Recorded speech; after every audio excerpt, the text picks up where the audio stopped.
Des écrans à haut taux de rafraîchissement, il y en a beaucoup sur le marché et à tous les prix. Mais il y en a un seul qui a attiré mon attention.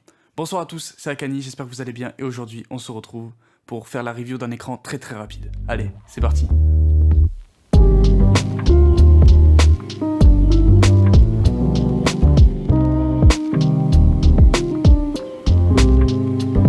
Donc aujourd'hui, on va faire la review de mon nouvel écran, c'est-à-dire le VG248 de chez Asus. Il s'agit d'un écran possédant un taux de rafraîchissement allant jusqu'à 165 Hz avec une technologie FreeSync et également une technologie appelée eLMB, mais j'y reviendrai un petit peu plus tard. Le tout sur une résolution Full HD en 1920 par 1080 sur du 24 pouces. Il faut savoir que c'est pas la première fois que je joue avec un écran à haut taux de rafraîchissement, mais il est vrai que le changement est vachement notable. A l'origine, mon écran principal était un iYamaha à 75 Hz, donc la différence est quand même un petit peu bizarre de passer de 75 Hz à 165. Pour voir une vraie différence entre le 144 Hz tant convoité par les gamers et le 165 Hz, j'ai d'abord commencé à utiliser l'écran seulement en 144 Hz. Rien que du 144 Hz, on sent une différence par rapport au 75 Hz, et quand j'ai passé l'écran finalement en 165 Hz, de 144 à 165 Hz, la différence est encore notable. On a une vraie impression de fluidité. Malheureusement, je peux pas vous la montrer sur YouTube puisque YouTube bloque les vidéos à 60 fps. Même si j'ai enregistré une vidéo en 165 fps,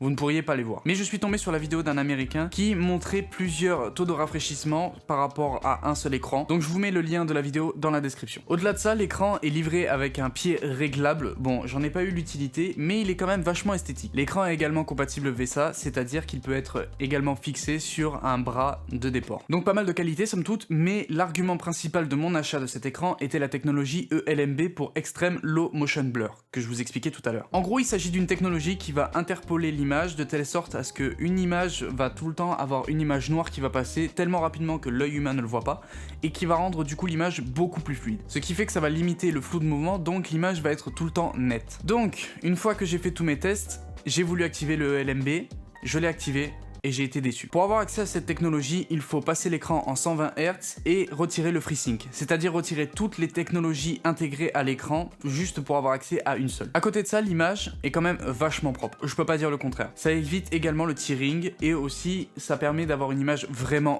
nette.